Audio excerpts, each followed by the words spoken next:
Do you ever stop speaking English because you're afraid that the next word might be wrong?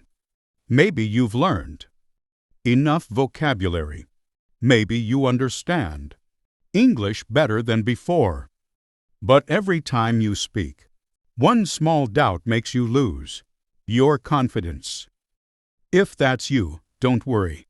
Today, I'm going to give you a short story to read slowly and clearly. For the next few minutes, simply follow the sentences on your screen.